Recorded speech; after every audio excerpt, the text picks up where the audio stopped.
frustrações. Vai fugir até quando? Todos nós já fugimos de frustrações ou por causa de frustrações.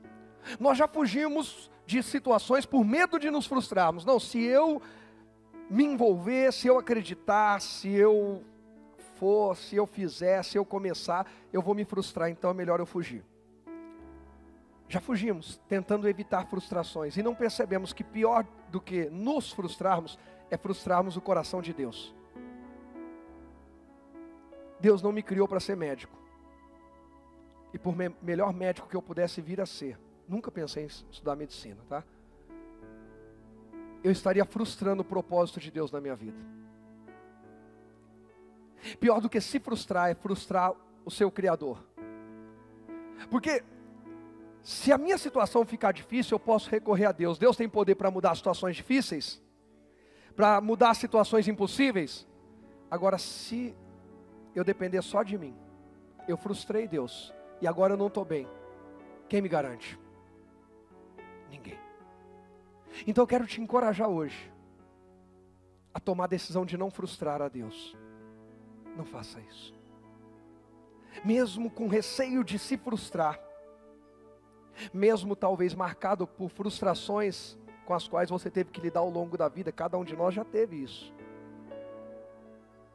Confie em Deus. Ele é o Pai mais amoroso. Não existe igual. Ele tem o melhor e sabe o porquê. Te chamou para aquilo que Ele te chamou. Confie em Deus. Confie no seu Pai. Amém? 1 Reis 19, versículo 1, está escrito assim: E Acabe fez saber a Jezabel tudo quanto Elias havia feito, e como totalmente matara todos os profetas à espada. Então Jezabel mandou um mensageiro a Elias a dizer-lhe: Assim me façam os deuses e outro tanto, se de certo amanhã a estas horas não puser a tua vida como a de um deles. O que vendo ele se levantou, e para escapar com vida se foi, e veio a Berseba, que é de Judá, e deixou ali o seu moço. E ele se foi ao deserto, caminho de um dia, e veio, e se assentou debaixo de um zimbro, e pediu em seu ânimo o quê? A morte. Olha que sério. E disse: Já basta, ó Senhor, toma agora a minha vida, pois não sou melhor do que os meus pais. Elias havia acabado de vencer um grande desafio, e nós vamos falar dele hoje. Depois de vencer esse grande desafio contra 850 profetas, 450 de Baal, mais 400 de Azerá, ele recebe uma notícia, um mensageiro enviado por Jezabel vem a ele e diz: Jezabel disse que você tem menos de 24 horas de vida. Jezabel colocou sua cabeça a prêmio.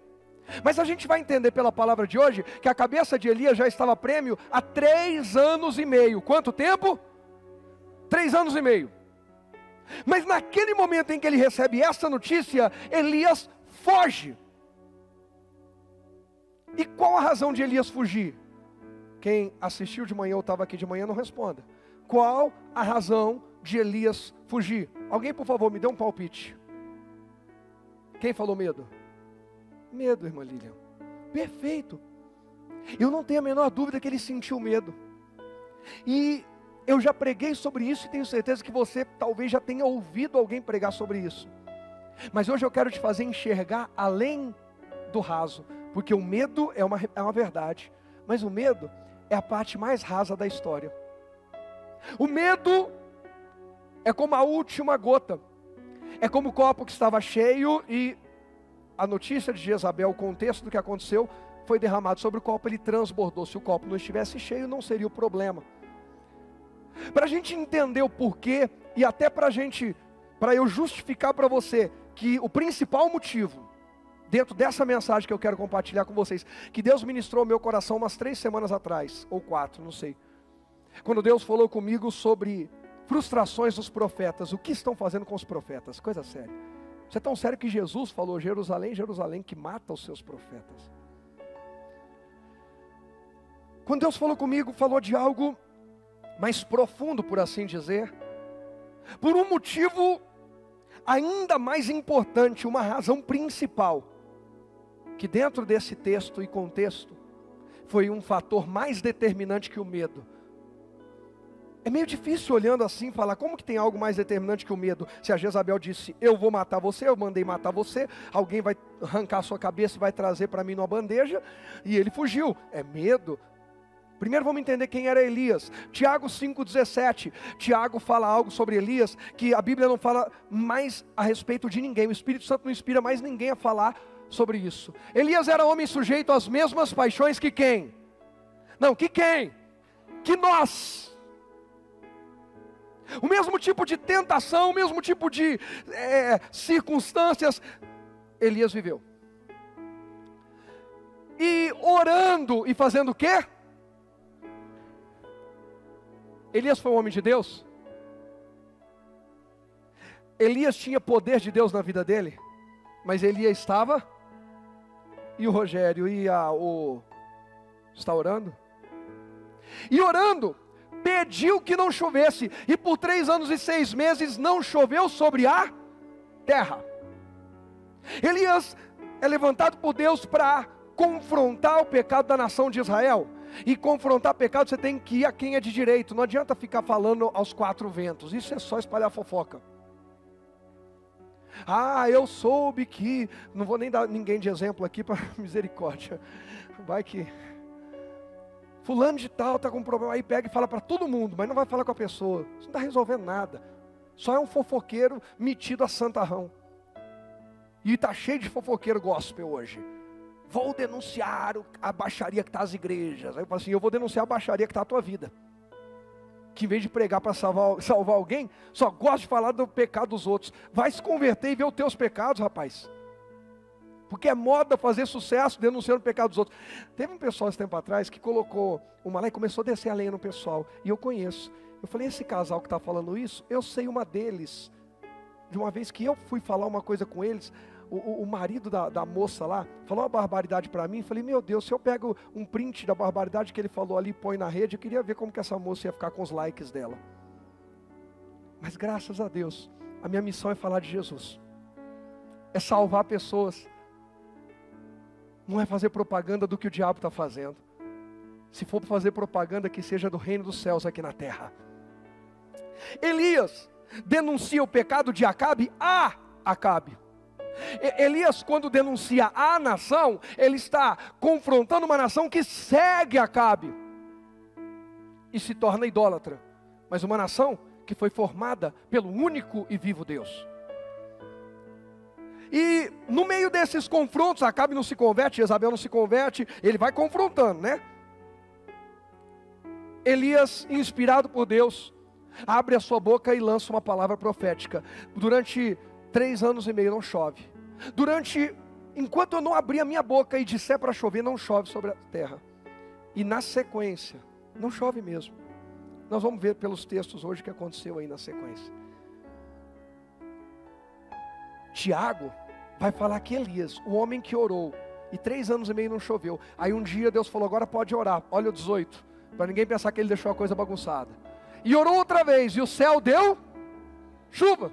E a terra produziu o seu, a minha família, a tua família vai produzir, sua vida profissional vai produzir, sua saúde vai produzir, o ministério vai produzir, quando a gente orar o que Deus está mandando. Eu preciso ouvir a Deus pela palavra, eu preciso ouvir a Deus, o Espírito Santo fala. Irmãos, ontem nós saímos para visitar a porta dos hospitais onde tem pacientes internados por conta da pandemia, que não podem falar o nome, que aí eles ficam cortando e bloqueando a gente. Os capetão falam, mas não pode. Aí distribuímos os grupos. Dali a pouco a irmã Sônia cai num grupo que por sinal eu estava junto. E vamos lá para o Neumater. Neumater, quando a gente está saindo, chega um grupo de 3 mulheres que estavam começando uma campanha de oração, e a gente ali oramos com elas já, pegamos o nome, fizemos um louvor e seguimos. Grupo da igreja do WhatsApp, eu falei que diminuíram os nomes. Aí alguém vai dizer, ei pastor, aumentou de novo. Não, é que ontem a gente foi lá no bico do problema, lá na raiz, lá no ninho, e pegamos o nome de um monte de gente para colocar em oração, e Deus ouve a oração. Aí de lá nós fomos para Gamu, chegamos no Gamu, vamos orar, tal. Aí Deus colocou no meu coração, fala para a Sônia orar. Eu falei, irmã Sônia, ora. Ela orou, quando terminou, na oração dela eu ouvi ela falando, Deus, o Senhor me salvou aqui. Eu nem sabia que ela tinha sido internada lá. Antes aqui na igreja, quem estava aqui ontem? Quem estava aqui ontem? Eu dei uma palavra aqui, falei, gente, desde a hora que chega já entra em oração, nós não estamos indo para um evento, a gente precisa ouvir o que Deus está falando, porque a gente está indo para um propósito muito espiritual. Quando chegou lá, quem foi no meu grupo viu em loco, ali, na hora. Que não estava brincando, o Diego estava no meu grupo, a Jennifer estava no meu grupo, a pastora estava no meu grupo. Eu acho que daqui no meu grupo, acho que era só que está aqui agora, nesse culto. Irmãos, eu não sei porquê, tinha bastante gente no meu grupo. E o Espírito Santo moveu, é a Sônia orou. E ela disse, eu fiquei aqui internada por um câncer de mama, tirei um seio. E fiquei aqui internada por uma tentativa de suicídio. Eu não sabia de nada. Quando ela orou, ela disse, pastor, eu falei, irmã, só nunca tinha voltado aqui para orar. Nunca tinha voltado aqui para orar, mas uma pessoa, quando eu fiquei internada, orou por mim por 1 ano para eu me converter quando eu estava aqui dentro. Ontem ela pôde voltar no lugar onde o diabo quis, para onde ela foi levada quando o diabo estava tentando destruí-la e envergonhá-la. Ontem ela voltou para desfazer as obras do diabo e manifestar o reino de Deus. Ouça, porque Deus está falando. Confesso a vocês que eu tenho percebido que Deus está falando, como nunca. Porque os dias estão se aproximando. Quem tem ouvidos para ouvir, ouça, porque o Espírito Santo está gritando com a igreja. Se levanta. Elias orando. Elias orou e o que tinha que parar, parou. Elias orou e o que tinha que andar, andou. Elias era homem sujeito às mesmas paixões que eu e você. O Espírito Santo faz questão de mandar Tiago escrever, sabe por quê? Porque alguém poderia olhar e dizer assim, não, esse Elias aí, esse homem devia ser um anjo. Elias era fora da caixinha, Elias era fora do normal. A Bíblia diz que ele era sujeito a paixões menores, diferentes, as mesmas. Se Deus ouviu e usou Elias assim, pode usar o Rogério e pode usar, eu creio. Diga, eis-me aqui para ele e creia. Então, a primeira coisa que entendemos que Elias não era um anjo, não era alguém sobrenatural, era alguém comum, como eu e você, mas que creu no Deus extraordinário. E eu vou dizer de novo e anota isso, Elias era um homem comum como eu e você, mas que creu no Deus extraordinário. Elias era um homem comum como eu e você, mas ele creu no Deus extraordinário, e por isso a sua vida foi marcada por sinais extraordinários que glorificaram o nome do Senhor. Creia nesse Deus, porque Ele também é na tua vida. Veja que Elias não nasce com um pedigree diferente. Ele não nasce com uma marca para ele ser mais que os outros. Ele era igual a gente.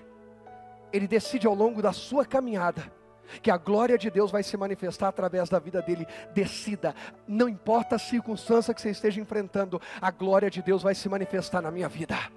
Aí você diz, pastor, mas eu estou no auge da dor, da aflição. Quanto mais escuro está, mais a luz se destaca, mesmo que ela seja pequenina. Se você chegou numa situação que está no fundo do poço, está bem escuro, um ambiente de trevas, que a coisa é densa, chegam a ser densas as trevas, meu irmão, um pinguinho de luz, um facho de luz, um pouquinho só de luz, já vai começar a destacar nesse lugar. É Deus começando uma obra na tua vida e através de você.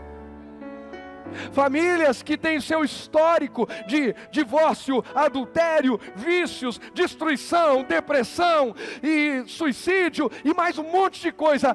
Esse ciclo cessa, ele é quebrado em mim e você não vai passar daqui para frente. Aqui cai por terra, porque a luz de Deus chegou, a glória de Deus chegou e nós vamos viver para o reino de Deus.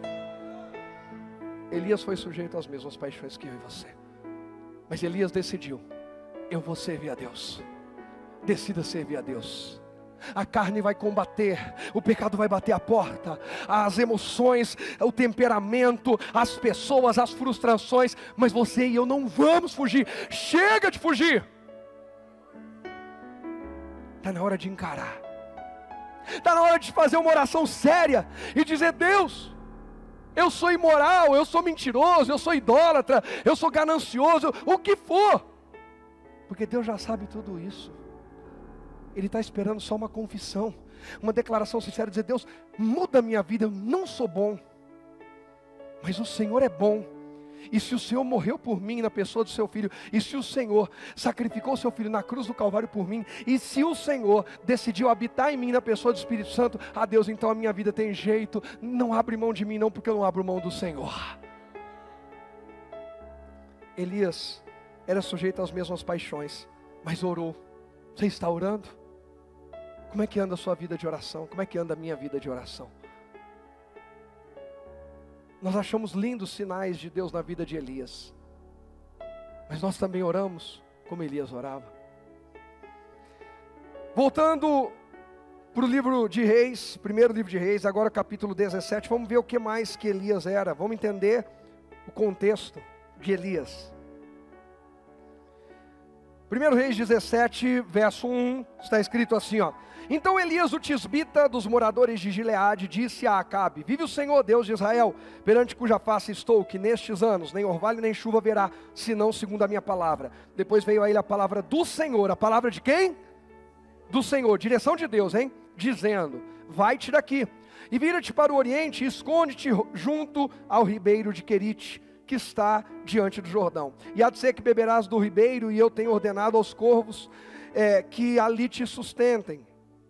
Foi, pois, e fez conforme a palavra do Senhor, porque foi e habitou junto ao ribeiro de Querite, que está diante do Jordão. E os corvos lhe traziam pão e carne pela manhã, como também pão e carne à noite, e bebia do ribeiro. E sucedeu que, passado dias, o ribeiro se secou, porque não tinha havido chuva não havia chuva sobre a terra. Gente, Elias fez o que Deus mandou, porque Deus mandou e pronto. Deus falou assim: Elias, faz uma oração, mas avisa o Acabe. Perceba que ele fala com Acabe. O verso 1 diz que Elias foi falar com Acabe. Isso é um homem, um profeta de Deus, indo confrontar um rei que está em pecado. O rei tinha poder para prender? Tinha ou não tinha? Tinha. Para matar? E Elias mesmo assim foi? Foi por quê? Porque Deus mandou. Então, vamos começar a traçar o perfil de Elias. Até aqui, vamos esquecer lá o capítulo 19. Pegamos aqui para a gente traçar um perfil do Elias, para entender se o medo é o principal fator que faz o Elias fugir, lá no capítulo 19, diante da ameaça de Jezabel. Aqui no 17, Deus manda: Elias vai lá e fala com Acabe, diz que não vai chover 3 anos e meio, que você vai orar, o céu vai fechar, e acabou, e você desce, e eu vou te guardar, eu vou te proteger, vou mandar corvos te alimentar, você vai beber da água do ribeiro, ali em Querite, e eu sou contigo, foi tranquilo. Elias até agora está parecendo um homem que vive muito em função do medo? Não. É claro que todos nós passamos por momentos na vida, em algum momento a gente pode sentir mais medo que o outro, mais confiança que o outro, isso é normal. Mas vamos entender um pouquinho quem é Elias, e o que levou Elias ao ponto do capítulo 19. Elias vai com ousadia, olha nos olhos de Acabe e diz assim: está tudo errado, e já que você não quer me dar ouvidos, a nação inteira vai sofrer. Já que todo mundo está seguindo você na idolatria, todo mundo vai sofrer. Estou fazendo uma oração porque Deus mandou e não vai chover. E sai dali. Acabe passa 3 anos e meio caçando Elias. Jezabel passa 3 anos e meio caçando Elias. Por quê? Primeira semana não choveu, tudo bem. Segunda semana, 1 mês, 2, 6 meses, o desespero começou a tomar conta já, há algum tempo. 9 meses, 1 ano sem chuva na terra. Meu Deus, o povo está desesperado. Nesse meio tempo, Elias está sendo alimentado. Deus manda os corvos trazerem para ele pão, carne, e ele bebe do ribeiro. O ribeiro seca, não é porque ele tomou água de um rio inteiro. Nossa, Elias era um cara... É porque não chovia, a água do ribeiro baixou, e ele foi beber na parte dele. O ribeiro secou, mas Deus estava cuidando de Elias. E nesse meio tempo, não foi só aquele ribeiro que secou. Em Israel começa uma seca violenta, e o povo está desesperado, e o povo vai dizer para o rei: e aí Acabe, o que vai ser de nós? E o que Acabe diz? A culpa é de quem? Porque o ser humano precisa achar um culpado. Nós muitas vezes temos mais disposição para encontrar o culpado do que para encontrar a solução. Quebrou alguma coisa, vamos arrumar? Não, eu quero saber quem é o culpado. Descobrimos, porque claro que tem coisa que é importante saber quem quebrou, por que quebrou e corrigir o que tem que ser corrigido. Mas tem gente, irmão, que estacionou no quem quebrou. Quem quebrou? Foi Joãozinho, pronto. E aí, vamos arrumar? Não, porque Joãozinho quebrou. Joãozinho devia ter quebrado. Joãozinho quebrou, não devia ter quebrado. Mas e aí? Joãozinho quebrou. Ei, meu irmão, hoje Deus está te despertando, me despertando para ir além do culpado. Deus quer que você e eu nos levantemos na direção da solução para a nossa vida. Dizer, eu sou uma pessoa frustrada porque me decepcionaram. Eu sou uma pessoa frustrada porque me traíram. Eu sou uma pessoa frustrada porque eu não fui valorizado. Gente, isso tudo é humano, é normal. Mas o que Deus quer fazer comigo, com você, é nos encorajar a ir além, a viver na presença de Deus, a viver a cura que Jesus veio trazer. Jesus veio curar primeiro a nossa vida espiritual, que era corrompida pelo pecado. Jesus veio curar a nossa estrutura emocional, e é dela que estamos falando. E Jesus veio curar nossas feridas físicas também, nossa saúde. Jesus veio curar relacionamentos, famílias. Jesus veio restaurar nossa vida por completo. É esse Jesus que é o meu Senhor e Salvador. Eu creio nele. Obra completa. Então hoje, sai do foco do culpado e vai para o foco solução. Diga comigo, solução. É um novo nível. Hoje você vai sair daqui de olho na solução. Mas o Acabe precisa contaminar a nação inteira, porque ele não consegue solucionar o problema. Afinal de contas, quem que dá chuva sobre a terra? Quem dá chuva sobre a terra? Deus. E Acabe é amigo de Deus? Não. Acabe é um rei desobediente que se casou com uma feiticeira endemoniada. Acabe não tem autoridade nenhuma no mundo espiritual. Acabe não tem relacionamento nenhum com Deus. E ao invés de reconhecer isso e dizer, Deus, perdoa os meus pecados. Sabe, uma vez Davi mandou contar o povo, e Deus não tinha mandado contar o povo. Então o anjo do Senhor veio ferindo Israel e começa a morrer, e Davi vai lá e diz, Deus, para tudo, se alguém tem que morrer sou eu. Se tem que morrer os animais de alguém, é da minha casa. Se tem que morrer os filhos de alguém, é da minha casa, porque quem errou não foi o povo, quem errou fui eu. Esse é um homem segundo o coração de Deus, um homem que assume os seus BOs, um homem que assume sua responsabilidade, não é frouxo, não fica escondido, silencioso, não vou nem... Não, sou eu, sou o responsável, eu estou à frente disso, eu sou o rei da nação, eu errei. Eu não tenho problema com pessoas que erram, mas confesso que eu tenho dificuldade em lidar com gente que não assume. Nós temos vários grupos ministeriais na igreja. Às vezes eu mando uma mensagem num grupo, gente, tem uma coisa errada. Os primeiros que eu espero que vão fazer alguma coisa são os líderes, porque eles estão ali para isso. Porque eu não estou focado em culpado, estou focado em solução. E eu dou o primeiro passo em favor da solução, e espero que a liderança dê o segundo passo e dê continuidade. Aí muitas vezes o que eu vejo são líderes que se escondem e esperam alguém, deixar alguém se lascar, que eu não vou falar nada. Esse é o retrato de Acabe. O retrato de Davi diz assim, eu sou o rei. A responsa da nação é minha. Não importa se alguém fez a minha cabeça, eu estou à frente. Eu tenho que coordenar isso aí. Acabe queima o filme, por assim dizer, de Elias. A nação inteira agora tem uma visão. Elias é a razão do nosso problema. Aí o Elias sai dali e a gente vai ver na sequência aí do texto que Elias vai para a casa de uma viúva, quando o ribeiro seca. A viúva então olha para Elias e diz assim, olha, Deus fala assim, entra que eu vou mandar uma viúva te sustentar. Viúva rica, milionária, não. A viúva estava tão pobre, talvez por causa dos 3 anos e meio de seca, que ela ia fazer a última refeição dela e do filho e morrer. Elias falou assim, faz o seguinte, me serve primeiro e fica tranquila, depois vocês comem. Gente, é loucura. O ministério profético é um ministério meio louco, meio doido. Eu confesso que assim, é uma coisa que você tem que estar muito conectado com Deus e tem que ter muita coragem. Porque imagina eu entrar na tua casa com a minha família e dizer assim, num período de fome, e dizer, eu vim aqui ficar com a minha família, ou que seja sozinho, e eu vim comer. Pastor, se quiser água ainda tem um pouquinho, mas comida só tem aqui para comer eu e meu filho. Depois nós vamos morrer. Não, dá a primeira comida para mim, depois vocês comem. Impostor, aproveitador, e um monte de ruim. Elias era homem de Deus e enviado por Deus foi à casa daquela viúva. Aquela viúva creu no profeta, comeu ela, o filho, Elias, por muito tempo, até que Deus mandou chuva sobre a terra. Não faltou. O menino, ao longo do tempo, morreu.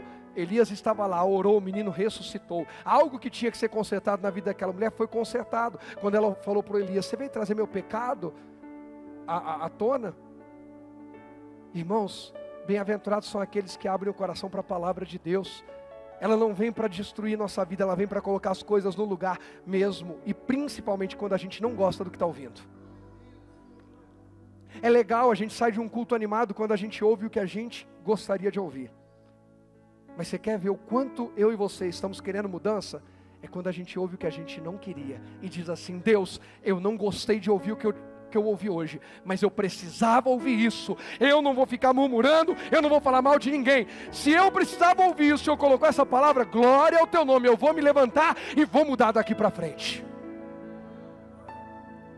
Aquela viúva viu a glória de Deus dentro da casa dela, e Elias teve a coragem de ir para a casa de uma viúva e olhar para ela e dizer: faz primeiro para mim.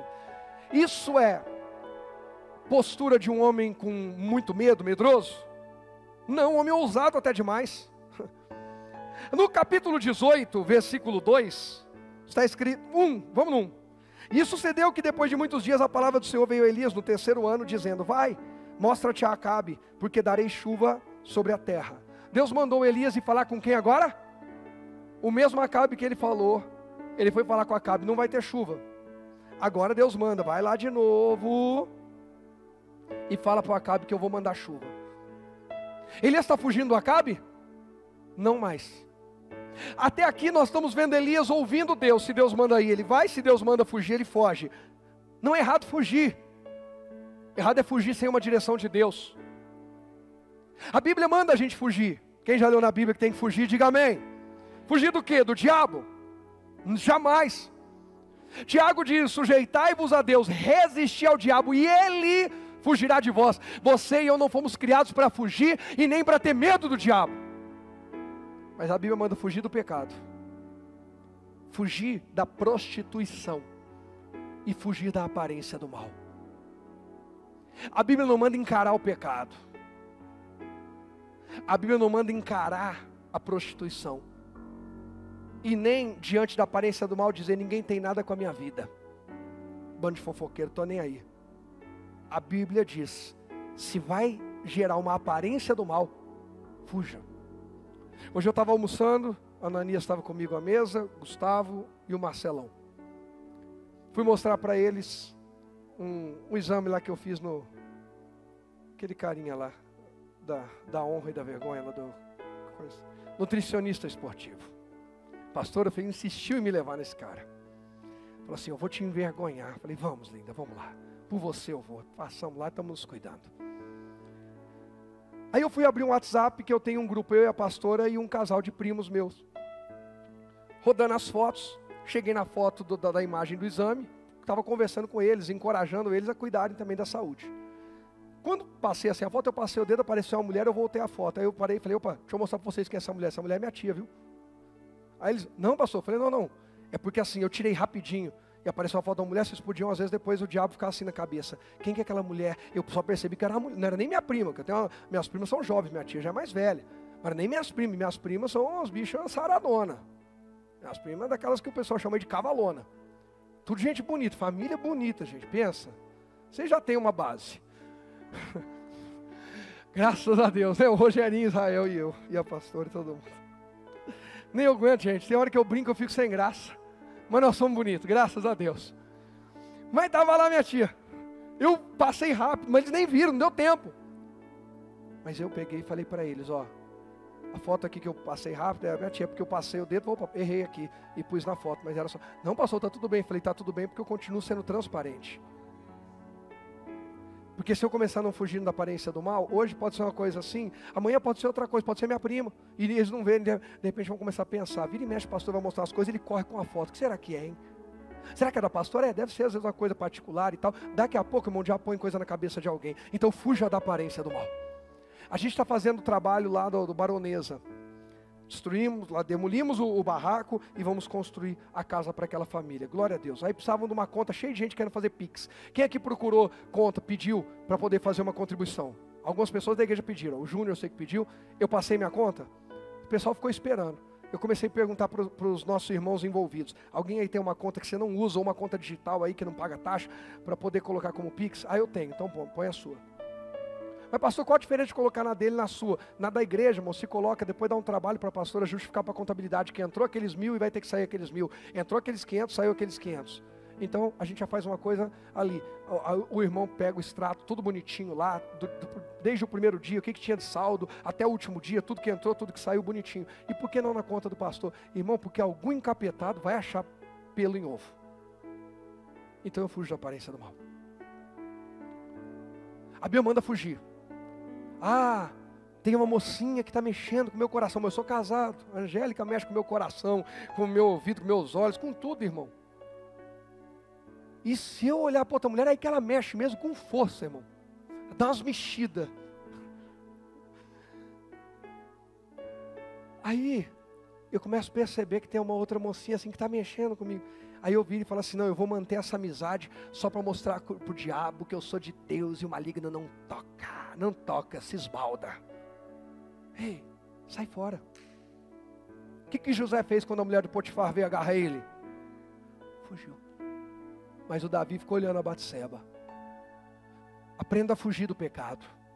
Pecado a Bíblia não manda enfrentar. Fuja. Viciado em pornografia, não veja celular, não veja nada de onde você acessa em particular, só diante de pessoas, sempre com a tela virada para os outros. Filhos em casa, computador, notebook, que eles não usam, hoje é tudo celular, mas tem que estar virado para onde todo mundo vê. Pode ficar escondidinho para a parede, que ninguém vai ficar lá no secreto e tal. Fuja do pecado. Fuja da aparência do mal, fuja da prostituição. Sabe por quê? Um abismo chama o outro. Tem gente que quando estava na pior, Deus, santidade, jejum, oração, as coisas começam a melhorar, não tem nada demais. Aí começa uma cachaçinha aqui, uma prostituição ali, uma coisa ali, quando vê está destruído de novo. E a Bíblia diz que quando um demônio sai da vida de alguém, ele anda a terra inteira procurando uma nova morada, não achando nada, ele volta e diz, vamos procurar como é que está a casa antiga, achando ela varrida e adornada. O que é isso? Ela está limpinha e bonita, mas está vazia. Ele diz, vou voltar para esse lugar. E ele traz 7 piores, o segundo estado é muito pior que o primeiro. Não é de um dia para o outro, é um abismo chamando o outro, não tem nada a ver. Analise, no seu primeiro amor, logo que você se converteu, tem coisas que você faz hoje, você teria coragem de fazer naquela época? Não, então reavalie como é que anda a sua vida espiritual. Não é fugir só do pecado e não é fugir só da prostituição, é da aparência do mal também. Não vem com essa de que ninguém tem nada com a minha vida. Desculpa, se você é crente, tem sim. Se você não é crente, ninguém tem nada com a tua vida. Solta aquela música, tô nem aí, e vai para cima. Mas vai consciente que você é mundano, frequentador de igreja. Que isso, pastor? Você entrou dentro de uma igreja que você vai ouvir verdade, e eu também. Estamos aqui para isso. Agora, se é convertido, a Bíblia diz, estamos rodeados de uma tão grande nuvem de testemunha. Nós estamos rodeados. Deixemos o pecado e o embaraço. Tem coisa que é pecado, tem coisa que é só aparência de pecado. Nem é pecado, é embaraço. Trava você, atrapalha você. E corramos a carreira que nos está proposta. Com paciência. Eu vou ter que ter paciência com gente que é imaturo. Para não gerar uma aparência do mal. Para não escandalizar ninguém. Porque mesmo que eu não tenha pecado, eu posso derrubar alguém. E Jesus falou que é melhor pegar uma pedra de moinho, amarrar no pescoço, jogar no fundo do mar, do que escandalizar um pequenino. Tudo que eu estou falando aqui está na Bíblia. Anota tudo, depois você pega aí, vai lá, joga o Google, Bíblia Online e vê se é verdade. É Bíblia, gente. Agora, Deus não mandou fugir da obra dele. Deus não mandou fugir do projeto, do propósito dele, mesmo que as coisas fiquem difíceis e complicadas. Mesmo que você tenha se frustrado, confie em Deus. Elias, confie em Deus. A ponto de colocar o dedo no rosto de Acabe e dizer, não vai chover, você não quis converter, vai passar um tempo difícil. O mesmo Deus diz, agora Elias volta e diz, Acabe, agora vai chover. Mas espera aí, lembra que ele é um homem procurado em Israel? Ele é um homem que todo mundo em Israel diz, estamos na seca por causa dele. Ele volta, ele entra no palácio, ele vai falar com Acabe, ele dá notícia. Mas como é que se dá essa volta dele? Olha aí, nós paramos no verso 4, não, É no 4 que eu parei, não foi? Eu li o 18 até o 4? Não, só um. Então vamos até o 4. E foi Elias mostrar-se a Acabe, e a fome era extrema em Samaria. E Acabe chamou a Obadias, o mordomo, e Obadias temia muito ao Senhor. Porque sucedeu que, destruindo Jezabel os profetas do Senhor, Obadias tomou 100 profetas, e de 50 em 50 os escondeu numa cova, e os sustentou com pão e água. Deus mandou Elias se apresentar, ele foi. Eu não vou ler aqui, senão vai estender muito, mas do versículo 5 ao 15, Elias se apresenta a Obadias. Quando ele se apresenta, o Obadias, que é esse mordomo do Acabe, Obadias é um homem temente a Deus, é um homem que escondeu 100 profetas, sustentou escondido, sabendo que se a Jezabel ouve a notícia que ele está bancando profetas, e Jezabel mandou matar todos os profetas, nesse período que o Elias está escondido, ele sabe que ele vai morrer. Mas Obadias serve a Deus, mesmo que isso lhe custe a vida. Sabe o que está faltando, irmãos? Crente de verdade, que sirva a Deus, mesmo que isso lhe custe a vida. Porque crente de verdade já entendeu que a sua pátria não é aqui. Nós estamos passando por aqui, mas o nosso reino é muito superior do que esse. Eu não estou falando de ser suicida. O que eu estou dizendo é que mais precioso do que esse tempo aqui é o que eu tenho para a eternidade. Obadias fala, eu não vou deixar esses profetas morrerem. O que eu conseguir ajudar, eu ajudo. Aí o que acontece? Elias encontra o Obadias. Obadias está em umas buscas que o Acabe manda, procura. E o Obadias encontra o Elias. Elias fala, Obadias, faz o seguinte, avisa o Acabe que eu vou me apresentar a ele. Obadias diz, não faz isso não, pelo amor de Deus. Como assim? Não, você está me falando que vai encontrar ele, aí eu vou voltar, eu vou dar notícia para o Acabe, que eu te vi, aí vou falar que não te prendi com os guardas, e que não te levei, mas que você vai se apresentar. Aí vai que Deus pega você e leva para um outro canto. Porque alguns historiadores entendem que Elias tinha o costume de viajar em redemoinho. Que isso, pastor? Irmão, preciso estudar a Bíblia. Doideira. Vocês acham que doideira? O cara acha que doideira é cheirar uma carreira, é fumar um baseado. Doideira é andar com Deus, gente. Imagina, Enoque está andando com Deus, Deus leva. Elias vem carruagem, carro de fogo, aquela coisa toda, no redemoinho, leva ele embora. Jesus acabou de ser batizado, o Espírito leva ele lá para cima do monte, depois leva para outro canto. Gente, isso é fantástico andar com Deus. Fantástico andar com Deus. Obadias fala assim, vai que Deus vem, te pega no redemoinho e leva para um outro canto. Vai acabar comigo. Faz comigo não. Elias fala, pode falar que eu vou me apresentar. Foi Deus que mandou me apresentar para ele. Aí tudo bem, Elias vai se apresentar. Olha o que diz o verso 16. Então foi Obadias encontrar-se com Acabe e lhe anunciou, e foi Acabe encontrar-se com Elias. E sucedeu que vendo Acabe, Elias disse-lhe a Acabe, és tu perturbador de Israel? Vou deixar bem claro, falei para a nação inteira que a culpa é sua. Como já falei aqui, né? Então disse ele, eu não tenho perturbado a Israel, mas tu e a casa de teu pai, porque deixaste os mandamentos do Senhor e seguiste a Baalim, seguiste a ídolos. Agora, pois, envia, ajunta a mim todo Israel no monte Carmelo, como também os 450 profetas de Baal e os 400 profetas de Azerá, que comem da mesa de Jezabel. Gente, isso aqui é uma coisa que confesso que me deixa indignado. O que, pastor? Quantos profetas acabou de falar ali? Quantos? 850, 450 de Baal, mais 400 de Azerá, que comem da mesa de quem?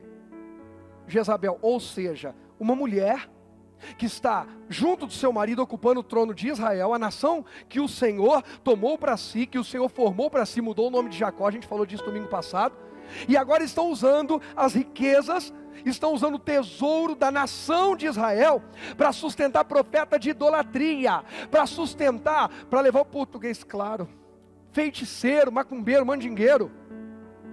Pronto, falei. A Jezabel não tinha tempo ruim em bancar quantos profetas? Hoje a gente acha que fez muito, dando 50 conto para um missionário. Que vergonha. Hoje acho que arrasou. Tem gente que pensa que arrasou, porque deu 50 conto, pastor, para o irmão que foi ministrar, a irmãzinha que foi lá, não sei o quê. Hoje tem gente que, irmãos, eu graças a Deus não cobro para pregar, eu sou convidado para pregar onde eu vou, não cobro. Mas eu recebo ofertas quando vou pregar, e também já fui pregar em lugares, em igreja chique, tinha elevador e tudo, e a nossa ainda nem era aqui, era outro lugar mais simples ainda. E eu fui lá pregar, e eu só tomei água do púlpito, nem uma pizza, uma coxinha na cantina me deram. E no outro ano chamaram de novo, eu fui de novo. Se o pastor lá não soube praticar princípio, é ele com Deus, eu vou lá praticar o meu princípio é servir o reino. Acabou, eu vou lá, e se chamar de novo, vou de novo. Mas nós precisamos mudar a nossa mentalidade. Uma cultura que não é bíblica, não tem nada a ver. A Jezabel não tem problema de abrir o bolso, de abrir a mão para bancar 850 profetas do diabo. Sabe por quê? Porque ela acha que aqueles profetas servem a deuses que vão guardá-la, guardar sua nação, guardar seu povo, sua família. E nós, às vezes, somos muquirana para servir a missionários que estão anunciando a volta de Jesus, para patrocinar missionários como a gente ajuda no Haiti. Ano passado Deus falou comigo no mês de setembro, começa a semear no projeto do Haiti. Sem falar com ninguém, eu comecei a semear. Num dos momentos mais difíceis, no meio da pandemia, a igreja fechada, naquela abre e fecha, estava abrindo de novo, tinha aberto já de novo, mas assim, sem recurso para nada. Falei, Deus, o Senhor mandou, eu vou fazer. E fiz, e para a glória de Deus, desde então até aqui, nunca faltou, todos os meses nós honramos. Dezembro fui lá para o Haiti, tivemos um problema para entrar lá e tal, mas fomos até lá. Voltamos, em janeiro, lancei um propósito com a igreja. Falei, gente, eu quero pelo menos 20 pessoas para a gente bancar. Cada criança custa R$150 por mês para dar alimento de segunda a sexta e mais o material e uniforme na escola. 20 pessoas se posicionaram, que dá R$3.000, como o Marcos falou que ia dar R$200, tem dado todo mês R$200, eu tenho depositado os 3.050 todo mês. Agora a Jennifer cuida disso aí. Jennifer, quantos meses? Eu te perguntei, antes de depositar, Jennifer, tem todo o dinheiro? Senão eu não vou depositar. Eu vou esperar todo mundo depositar aí, para eu depositar lá. Quantas vezes eu fiz isso, Jennifer? Nenhuma. Sabe por quê? Porque eu entendo que se Deus me chamou e eu abri a minha boca e empenhei a minha palavra, agora eu vou honrar aquilo que eu falei e Deus não vai deixar faltar. Se tem uma Jezabel para bancar profeta do diabo, tem homem de Deus, tem mulher de Deus para bancar profeta de Deus, para bancar criança, para bancar missões aqui na cidade, no campo, em outras nações, aonde for. Deus não deve nada a ninguém. Tira essa cultura, essa coisa não, os filhos das trevas são mais hábeis do que os filhos da luz, eles bancam. Os filhos da luz começam a primícia, praticar primícia em um mês, dali 2, 3 meses pararam. Faz um propósito de um apadrinhamento das crianças, pararam. Fala que Deus tocou para fazer uma coisa, pararam. Quem somos nós? A Jezabel está bancando 850 profetas que vão ser envergonhados. Olha o que diz a sequência. Versículo 20. Então enviou Acabe a todos os filhos de Israel e ajuntou os profetas no Monte Carmelo. Então Elias chegou a todo o povo e disse: até quando cochearei entre dois pensamentos? Se o Senhor é Deus, seguiu, e se Baal, seguiu. Porém o povo que? Não lhe respondeu nada. Irmãos, presta atenção. Acabe, achando que estava com a corda toda, que estava com a bola toda, mandou a nação inteira vir. Vem os profetas, mas vem a nação inteira, porque todo mundo está com raiva do Elias, e nós vamos arrebentar com Elias hoje, e vai acabar essa perturbação. Vem todo mundo aqui. Vou mostrar para vocês a culpa de quem que é. Acabe só não sabia que aquele desafio era uma proposta de Deus, porque Acabe era daqueles que duvidam da palavra de um profeta. Está cheio de gente que não dá crédito à palavra de um profeta, e quebra a cara, morre, fica doente, se arrebenta, e mesmo assim é teimoso, não muda o comportamento. Desperta, meu irmão. Profeta não foi enviado à terra para brincar, profeta foi enviado para entregar palavra. Quem é sábio, quem crê, vai prosperar. E prosperar não é ter dinheiro no bolso, não, é ter saúde, é ter uma vida equilibrada, abençoada, uma vida que glorifica a Deus. Isso é uma pessoa próspera. A Bíblia promete que quem crê no profeta tem uma vida próspera. Não diz que eles seriam todos milionários, mas diz que a vida seria próspera. Eu me considero uma pessoa próspera. Tenho casa própria? Não, mas sou muito próspero. Tenho carro próprio? Acho que eu estou na 5ª parcela do carro. Eu tenho só o resto dele inteiro pagar. Acho que eu não paguei nem a seta ainda, paguei só os juros. Mas sou próspero, gente. Eu tenho uma mulher linda pra caramba. Minha mulher é fantástica, um aviãozão. Não é aviãozão porque ela é grande, não, é porque é um avião top. É aqueles meia boca. Tem 2 filhos maravilhosos. E sou pastor de uma igreja linda, abençoada, que cada dia está se incendiando a presença de Deus. Mas eu tenho crido. Creia. Acabe e manda chamar, vem todo mundo. Nós vamos arrebentar tudo. O pessoal se achega. Elias chega diante de todo o povo e diz: até quando vocês vão ficar com a mente dividida? E nós vamos pregar essa mensagem, linda, gravar. Mentalidade dividida, até quando vocês vão cochear entre 2 pensamentos? Olha o seguinte, Elias fala: se Baal é Deus, sigam a ele. Se o Senhor é Deus, sigam a ele. O que o povo responde? O que diz aí a Bíblia? O povo fez o quê? Porém o povo não lhe respondeu Nada, silêncio total. Silêncio total. Sabe por quê? Porque eles não viram nada. Até quando a gente vai precisar ver para crer? Eles já ouviram muito a respeito do Deus de Israel, mas agora eles não estão vendo nada. Todo mundo fica em silêncio. Irmãos, eu digo para vocês que uma das coisas mais dolorosas para um profeta, para um pastor, é quando você, com toda a sua alma, traz uma palavra de Deus e ninguém reage. É triste isso. Não há resposta. Você traz aquela mensagem de arrependimento, as pessoas estão com o coração duro e não querem se arrepender. Aquela mensagem de entrega, não querem se entregar. Aquela mensagem de disposição, disponibilidade, de andar na luz, na verdade, cada um continua com as suas próprias desculpas. O coração de Elias, eu tenho certeza, eu sei porque eu sou pastor e sou profeta de Deus. Naquele momento ficou frustrado. Como é que eles podem silenciar diante de uma palavra de Deus? Mas nós já silenciamos. Deus já colocou coisas no meu coração que eu nunca fiz. Eu silenciei e eu peço: Deus, me perdoa por isso. Que hoje seja o dia de cada um de nós dizer: Deus, me perdoa, porque o Senhor já enviou muitas palavras e eu silenciei diante delas. Eu me omiti. E Tiago vai dizer que quem sabe fazer o bem, quem sabe, não é quem está com a vida fácil, quem sabe fazer o bem e não faz, comete pecado. Eles podiam falar, falaram nada. Silêncio. Ninguém fala nada. Aí, vamos dar um pulo aqui só para a gente acelerar aqui. Eu parei no 21, não, vamos continuar, vai, 22. Então disse Elias ao povo: eu só fiquei por profeta do Senhor, e os profetas de Baal são 450. Deixe-nos, pois, 2 bezerros, eles recolham para si um dos bezerros, dividam em pedaços, ponham sobre a lenha, porém não lhe metam fogo. Eu prepararei outro bezerro, porei sobre a lenha e não meterei fogo. Então invocai o nome do vosso Deus, e eu invocarei o nome do Senhor. E há de ser que o Deus que responder com fogo, esse será Deus. E todo o povo respondeu e disseram: é boa esta? Pois é, sabe por quê? Porque Jesus falou disso: bem-aventurados que não viram, mas creram. Elias propõe um desafio onde todo mundo vai ver. Quando tiver fogo, aí vocês vão saber quem é o Deus verdadeiro. Todo mundo, amém, aí a gente gostou, a gente vai ver. Irmãos, hoje é a mesma coisa. Irmãos, vem para a igreja que eu vou mostrar para vocês, eu vou dar algo para vocês, que é poderoso, que é isso, que é aquilo. Todo mundo quer. Agora diz assim: eu tenho uma palavra para vocês. A palavra tem em tudo que é lugar, todo mundo tem uma palavra. Não. Deus sabe onde Ele envia a palavra que vai alimentar a minha vida. Deus sabe onde Ele envia a palavra que vai mudar a minha sorte. Valorize, responda, reaja ao que Deus está falando. O povo fala: é boa essa palavra, porque agora a gente vai ver alguma coisa acontecer. Agora, uma coisa me chama a atenção aqui. Nós falamos muito dos passos, né? Que Elias põe uma oferta no altar. Ele pede os animais lá, põe os bezerros aí, um para cada lado, parte em pedaços. Pede água, e a água era caro, tá? Tempo de seca, ele coloca a oferta. Ele repara o altar, ele conserta o altar, e a gente vai falar disso, mas poucas pessoas valorizam uma coisa que aconteceu antes de Deus responder com fogo. O que é, pastor? Nós vimos aqui que o povo reage à voz de Elias e se posiciona com firmeza. Elias depois disso. Sabe, quando a gente reage a uma palavra que Deus enviou, a gente está alimentando um ministério.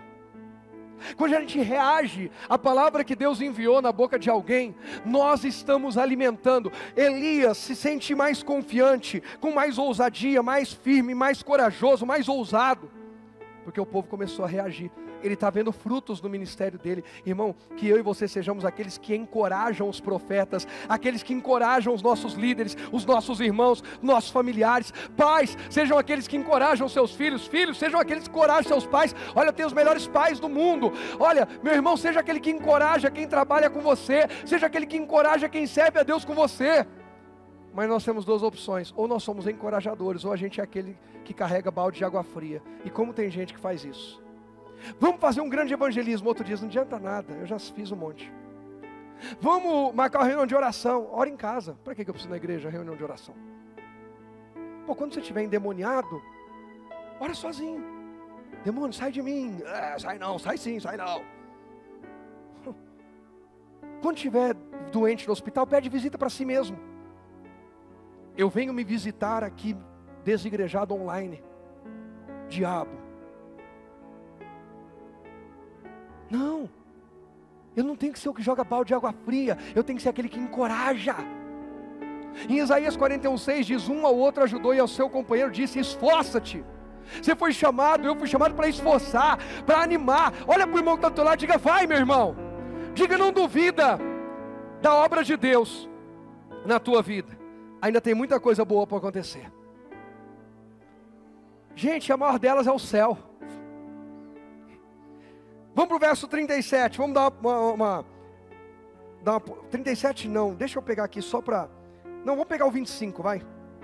Disse Elias aos profetas de Baal: escolhi para vós um dos bezerros, preparai o primeiro, porque sois muitos, e invocai o nome do vosso Deus, e não lhe metais fogo. E tomaram o bezerro que lhes deram, prepararam, invocaram o nome de Baal, desde a manhã até o meio-dia, dizendo: ah, Baal, responde-nos. Porém nem havia voz, nem quem respondesse, e saltavam sobre o altar que se tinha feito. E sucedeu que ao meio-dia Elias zombava deles e dizia: clamai em altas vozes, porque ele é um Deus. Pode ser que esteja falando, ou que tenha alguma coisa para fazer, ou que intente alguma viagem. Porventura dorme e despertará. E eles clamavam a grandes vozes, se retalhavam com facas e com lancetas, conforme o seu costume, até derramarem sangue sobre si. Esse negócio de se cortar sempre foi uma proposta do diabo. Não entra nessa, não. Isso não traz prazer para ninguém. E nem traz resposta, porque eles não tiveram resposta, nem se cortando. Aí diz aí o verso 30. Então Elias disse a todo o povo: chegai-vos a mim. E todo o povo se chegou a ele. E reparou o altar do Senhor que estava quebrado. E Elias tomou 12 pedras, conforme o número das tribos dos filhos de Jacó, ao qual veio a palavra do Senhor, dizendo: Israel será o teu nome. E com aquelas pedras edificou um altar em nome do Senhor. Depois fez um rego em redor do altar, segundo a largura de 2 medidas de semente. Então armou a lenha e dividiu o bezerro em pedaços e pôs sobre a lenha. E disse: enchei de água 4 cântaros e derramai sobre o holocausto e sobre a lenha. E disse: fazei segunda vez. E o fizeram segunda vez. E disse ainda: fazei terceira vez. E fizeram terceira vez. De maneira que a água corria ao redor do altar, e ainda até o rego se encheu de água. Quem lembra da mensagem do domingo passado? Dá um glória a Deus. Quem não lembra ou não assistiu, pega lá no YouTube, uma mensagem tremenda. Jacó dormiu com a cabeça sobre uma pedra. Teve um sonho, Deus falou com ele: Jacó, vou mudar a tua história e tal e tal. Não vou ministrar ela aqui, até por conta do tempo. Jacó pega, no final de tudo, ele pega aquela pedra que estava deitada, está na horizontal, e levanta. Por quê? Porque sonho consagrado a Deus aponta para o céu e não para a terra. Sonho consagrado a Deus não trata só de realizações aqui na terra. Eu me realizo na terra, mas acima de tudo, eu glorifico Deus Todo-Poderoso. Jacó levanta, derrama azeite. Elias repara o altar. Vamos consertar o altar, porque se o altar está quebrado, se o altar está sujo, se o altar está bagunçado, não adianta. Irmãos, eu estou programando, domingo que vem, quando acabar o culto, nós vamos derrubar esse altar. Tem até alguns voluntários aí que falaram amém, glória a Deus. E na segunda-feira a gente começa. Irmão Amaro, dá para a gente fazer o altar aqui? Então, no domingo que vem, acabou o culto, nós derrubamos isso aqui. Para que bate aqui, cai coisa de cupim. Aí alguém fala assim: oh, a madeira abriu. Ele tá seguro por enquanto. A madeira cedeu, abriu, caiu. Isso aí é pecado, é Deus engolindo. Igual... Não, irmão, é cupim mesmo. É que precisa arrumar. Mas nós vamos fazer em alvenaria já. E nós vamos, uns vão semear, outros vão trabalhar e semear. Mas nós vamos fazer. Vamos consertar o altar da igreja. O altar espiritual está tudo em ordem, graças a Deus. Sempre consertando em Deus, né? Mas está em ordem. Mas vamos consertar esse altar aqui onde a gente ministra a palavra. Elias foi lá e consertou. Elias levantou 12 pedras, simbolizando as 12 tribos. Elias clama e diz: Deus, não há outro como o Senhor. O Senhor é o Deus das 12 tribos. O Senhor é o Deus desde Abraão, que cuida de nós. E ele começa a clamar, a invocar Deus. Ele estabelece uma conexão. Quando ele pratica o que os patriarcas ensinaram. Porque Deus nunca mandou desprezar ninguém. Cada um de nós vai deixando o seu legado. Aí, o versículo 36 vai dizer assim, ó: Sucedeu, pois, que oferecendo a oferta de manjares, o profeta Elias se chegou e disse: ó Senhor, Deus de Abraão, de Isaque e de Israel, manifeste hoje que tu és Deus em Israel, e que eu sou teu servo, e conforme a tua palavra fiz todas essas coisas. Sabe, Elias diz assim, ó, manifesta que o Senhor é o Deus, e que eu sou teu servo, e conforme a tua palavra. Elias está meio frustrado, por quê? Porque as pessoas não estão reconhecendo o ministério dele. As pessoas não reconhecem que quando ele falou com Acabe, era uma ordem de Deus. As pessoas pensam, Elias é o cara perturbador, como Acabe disse, estamos na seca por causa do Elias. Elias é um perturbado. Elias está exercendo o ministério, mesmo falando que ninguém queria ouvir, e aquilo vai deixando ele frustrado. Ele diz: Deus, manifesta e mostra que o que eu falei foi em teu nome. Eu sei o que é isso, irmãos. Quantas vezes eu orei e falei: Deus, tem gente zombando do nosso ministério. Quantas pessoas, esses dias eu vi um pastor amigo colocou uma coisa, eu falei: verdade, só vai continuar com você quem reconhece o seu valor depois de usufruir da sua utilidade. Só vai continuar com você quem reconhece o valor que você tem depois de desfrutar da tua utilidade. Opa, quantas pessoas eu ouvi: pastor, quero agradecer, se for uma bênção, restaurar minha família, mudar a nossa história, mas agora a gente quer outros níveis, a gente quer outras coisas, a gente quer uns negócios assim. Oh, Deus abençoe. Pastor, quer dizer então que ninguém pode sair? Pode, numa direção de Deus. Lembra que o Elias fugiu a primeira vez? Quem foi que mandou ele fugir? Deus. Agora é diferente quando alguém vem e diz assim: pastor, eu tenho uma palavra, Deus falou comigo, e está chegando o tempo de algo novo. Ô irmão, Deus te abençoe. Se Deus falou com você, nós somos irmãos do céu. Mas tem gente que valoriza só o que a gente tem a oferecer. Elias está chateado, está triste. É lógico, gente, que nós também não estamos falando quando está pecado, a coisa está bagunçada. Ninguém tem que ficar em lugar bagunçado. Mas Elias não está bagunçado. Elias está servindo a Deus, e ele clama: Deus, mostra que o Senhor é na minha vida. A história continua de uma forma tremenda. Olha o verso 38. Então caiu fogo do Senhor e consumiu o holocausto e a lenha, as pedras e o pó, e ainda lambeu a água que estava no rego. E vendo todo o povo, caíram sobre seus rostos. O arrependimento chegou. E disseram: o que eles disseram? Só o Senhor é Deus. Só o Senhor. O mesmo povo que estava silencioso quando Elias falou assim: decidam a quem vocês querem servir, agora estão reconhecendo: Deus mandou fogo. É gente que se move por vista, mas vai começar a andar por fé. Meu irmão, Deus quer mudar teu nível, Deus quer mudar meu nível. Deus não tem problema de mostrar sinais, mas depois dos sinais continua andando com Ele pela palavra. Deus tem fogo para responder na minha e na tua vida. Um povo que reage e declara: só o Senhor. Eu não sei o que você está fazendo, que você não está declarando na tua vida. Só o Senhor é Deus. Só o Senhor é Deus. Deus é acima da má notícia que você recebeu, do diagnóstico médico que você recebeu, das ameaças. Deus na minha vida não é uma doença. Deus na minha vida não é um dinheiro, uma dívida. Deus na minha vida não é um vício. Só o Senhor é Deus. Ele está acima de tudo. Quem entende isso? A nação inteira começa a declarar. Agora se converteram. Elias fez o apelo e todo mundo aceitou Jesus. Só estou conjecturando que se fosse no dia de hoje, contemporizando. Veio fogo, gente, isso aqui foi Jesus, então eu quero Jesus. Todo mundo aceitou Jesus. Isso é bom ou ruim? Ótimo, excelente, fantástico. Vamos capítulo 19, verso 1. E Acabe fez saber a Jezabel tudo que Elias havia feito e como totalmente matara todos os profetas à espada. Então Jezabel mandou um mensageiro a Elias a dizer-lhe: assim me façam os deuses, ou tanto, se de certo amanhã essas horas não puser a tua vida como a de um deles. O que vendo ele se levantou e para escapar com vida se foi e veio a Berseba, que é de Judá, e deixou ali seu moço. E ele se foi ao deserto, caminho de um dia, e veio e assentou-se debaixo de um zimbro e pediu em seu ânimo a morte. E disse: já basta, ó Senhor, toma agora a minha vida, pois não sou melhor do que os meus pais. Alguém acha que o maior problema de Elias era medo? Ainda? Hã? Um homem que teve coragem de dizer para Acabe: não vai chover enquanto eu não falar. Aí Deus manda ele fugir, ele foge. Deus mandou. A hora que Deus mandar fugir, foge. A hora que Deus não mandar, não foge. Aí Deus fala assim: volta, 3 anos e meio depois, vai lá falar com Acabe de novo. Se fosse para ter medo, não vou voltar lá não, Deus. Eu oro daqui, chove primeiro, depois às vezes eu até me apresento, que assim o Acabe dá uma acalmada. Não, Elias vai lá. Acabe, é o seguinte, vamos fazer um desafio. Elias encara 850 profetas endemoniados. Ele teve medo dos 850 profetas do diabo? E por que ele vai ter medo da Jezabel? Não que ele não tenha tido, volto a dizer. É que o medo, que é a primeira coisa que a gente pensa, e que eu já ministrei sobre isso, é só a parte rasa da história. A parte profunda da história são frustrações. Elias se frustrou com o quê? Primeira frustração de Elias, primeira razão, primeiro ponto da mensagem de hoje, para você guardar e não esquecer mais. Elias se frustrou por causa da falta de conversão, com a falta de conversão de Acabe e de Jezabel. Sabe por quê? Quando Elias lança o desafio, ele manda a nação, o pessoal, segurar os profetas de Baal e Azerá e mata todo mundo.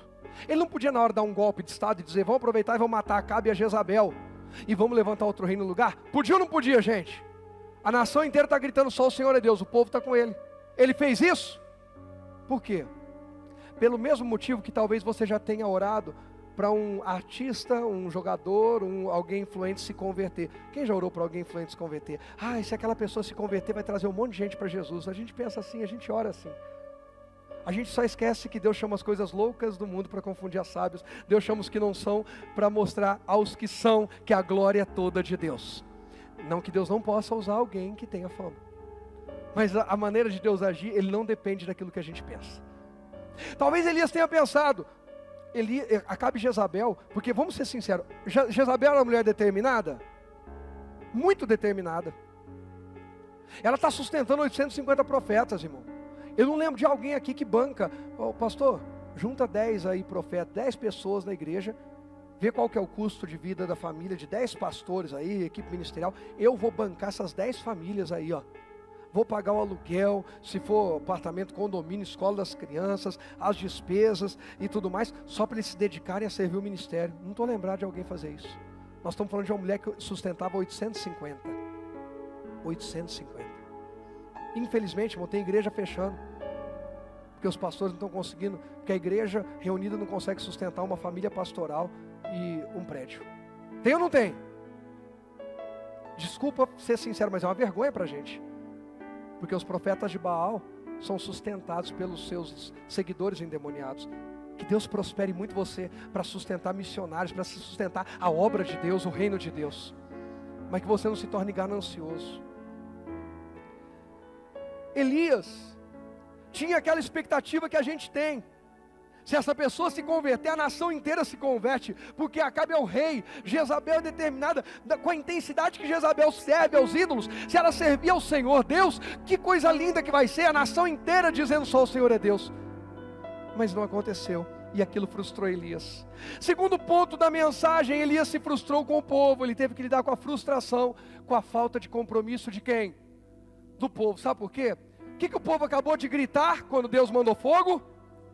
Só o Senhor é Deus. Sabe o que é isso aí? Aquele culto avivado e todo mundo dá glória. A polícia chega e fala, vou prender o pastor e todos os crentes que tem aqui. Um diz assim, não sei nem o que eu vim fazer, vim buscar alguém, mas não está aqui. Eu vim procurar um parente meu que é fanático, mas ele não veio nessa igreja. A hora que a coisa está boa, todo mundo está no só o Senhor é Deus. A hora que o bicho pega, cada um rapa fora. Na hora do BO, irmão, só fica quem é de verdade. Se a nação inteira abraça Elias, diz assim, Jezabel vai matar Elias? Não vai. Elias é homem de Deus. Jezabel podia tocar em Elias? Se a nação inteira vem com Elias, Jezabel conseguiria tocar em Elias, gente? Não. Mas é a mesma estratégia do diabo hoje.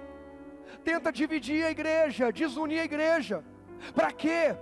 Para que cada um de nós fique mais exposto, porque divididos somos mais fracos, unidos somos mais fortes.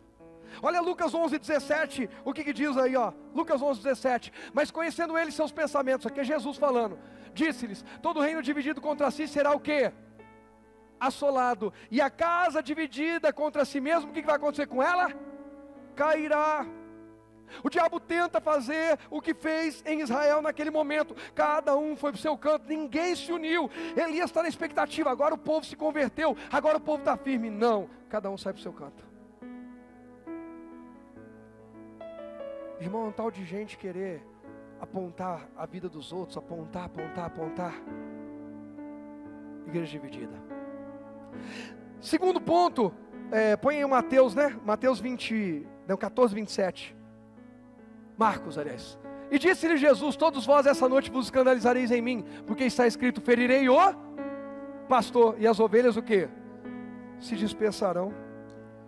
Por que o pastor? Porque o pastor é a referência, porque o pastor tem o cajado, e com o cajado ele protege o seu rebanho, com o cajado ele também guia o rebanho, e se não tiver o cajado para proteger, para dar uma cutucada quando precisa, e para guiar o rebanho dispersa e o lobo faz a festa.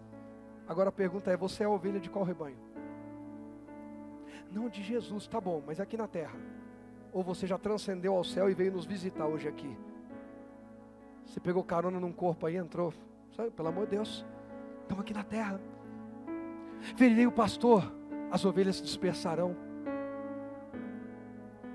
Em Hebreus diz que nós devemos amar, honrar nossos pastores como quem vai dar conta da nossa vida no dia do juízo. Quem vai falar a respeito de você, de mim? Não, eu não tenho pastor, eu não sei o que. A Bíblia diz. O diabo quer desunir, enfraquecer, nos dividir para enfraquecer, fragilizar. Deus quer nos unir para nos fortalecer, nos proteger e nos levar a níveis de conquista que não exalta uma pessoa, o ego de alguém, mas exalta o nome do Senhor entre nós, a glória toda dele. É de Deus. Elias está decepcionado, está frustrado. Por quê? Ele imaginava que a nação iria abraçá-lo, que o povo agora vinha com ele. Irmão, se nós nos unimos contra o inferno, se a igreja se unir de verdade hoje, parar de ficar, ai, porque essa igreja é isso, ai, porque... Irmão, vou ser sincero, eu até entendo, mas tem gente que a primeira coisa quando chega na igreja é perguntar, essa igreja é pentecostal, tradicional, neopentecostal, apostólica, é não sei o que, é não sei o que lá. E eu até entendo, e também entendo que infelizmente tem muito lugar que não glorifica a Deus. Mas eu te encorajo, mais do que pegar o título daquela igreja, pastor, sua visão é calvinista, é arminiana, pastor, o senhor é pré-milenista, pós-milenista, eu sou jesusista. Se eu vou ficar um milênio aqui, se não vou ficar um milênio aqui, irmão, eu vou para o céu, eu vou com Jesus, eu quero Jesus na minha vida, entreguei minha vida para Ele.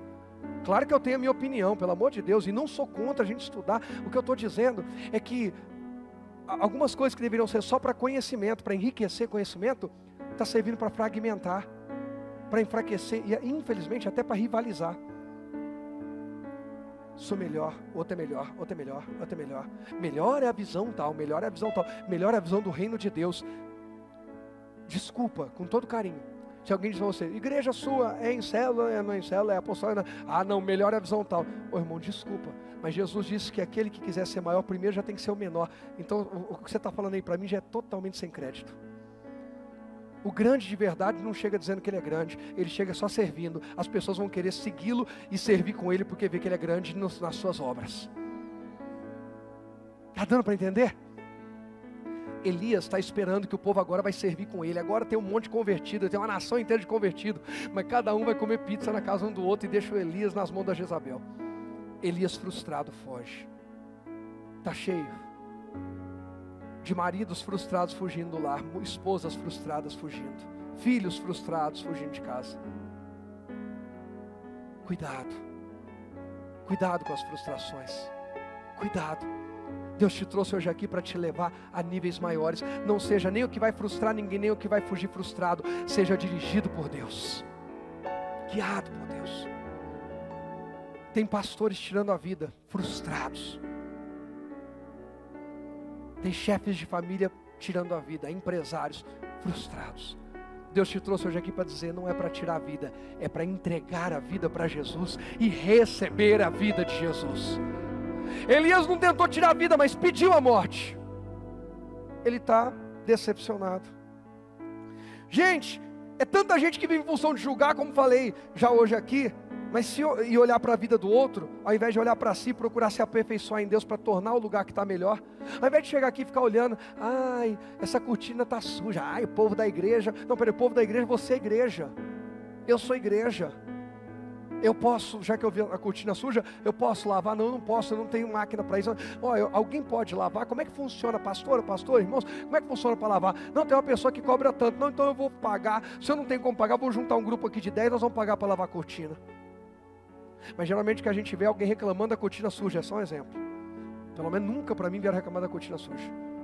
Só se estiver revelando hoje aqui. Há diferença entre aqueles que lutam com você e aqueles que deixam você lutando sozinho. Eu quero ser aquele que luta em comunhão. Mais alguém? Não seja o causador da frustração de ninguém. E se alguém lhe frustrou, eu estou hoje aqui para unir você a mim e a outros tantos que estamos juntos aqui. Nós vamos na presença de Deus avançar, sarando uns aos outros e sendo sarados pelo Deus Todo-Poderoso. Vamos adiante. Vamos para o terceiro passo. Olha o terceiro passo. Outro detalhe só. Tem gente também que vive no ministério Pilatos.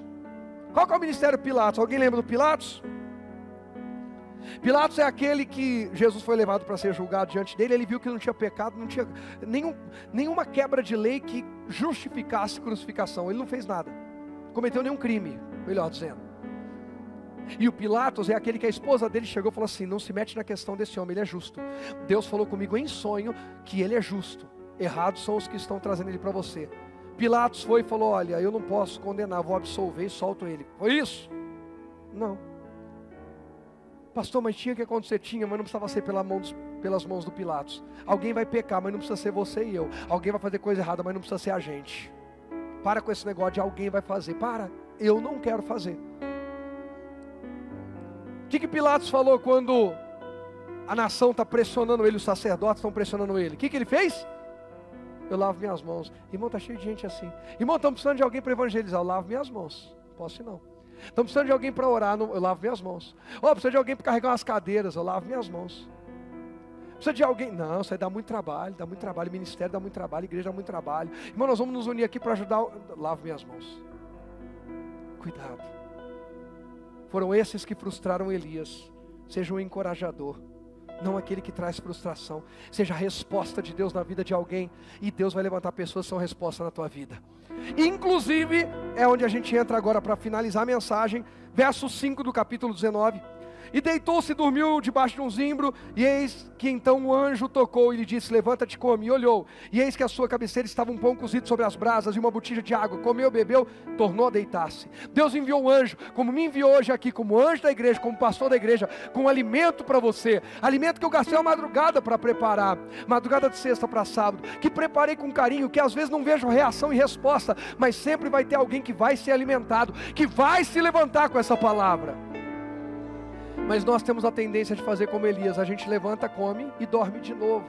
O que é isso? A gente sai daqui do culto motivado dizendo: agora vai, agora vai. Vem o primeiro problema, a gente fala assim: agora já era. A gente volta a dormir, a gente volta a desistir. Eu quero mostrar para você que Deus não desistiu, não desista também. Verso 7, o anjo do Senhor tornou segunda vez e o tocou e disse: levanta-te, come, porque muito comprido será o caminho. Aí sabe que Deus falou comigo? Que às vezes eu ministro uma mensagem parecida duas vezes. Quem já percebeu? Principalmente quando entra em série. Eu pego aquela parte e vou adiante. Aí alguém diz assim: nossa, o pastor está falando isso aí, já falou. Sabe quem se incomoda com esse tipo de mensagem? É quem não gostou de ouvir nem na primeira vez. Porque o alimento que Elias comeu fez ele andar quanto tempo? Alguém lembra? 40 dias e 40 noites até Horebe, o monte do encontro com Deus. Alguém quer o encontro com Deus? Alguém fica feliz com a palavra te dá poder para ir ao encontro de Deus e vencer e caminhar em fé 40 dias, 40 noites? Se você receber esse alimento duas vezes, você vai achar ruim? Quem acha ruim? O que não participou de nada. O que foi alimentado, foi fortalecido. Ele diz: eu quero mais desse alimento, eu quero mais. Às vezes Deus nos usa para insistir. Como uma mensagem, como hoje a mensagem é mais longa do que o normal, porque eu não posso quebrar isso aqui no meio. Agora nós vamos encerrar, mas essa mensagem foi mais... Eu não podia quebrar isso no meio. Eu precisava tocar a primeira, tocar a segunda vez. Você vai sair daqui sem fugir das frustrações, em nome de Jesus. Chega.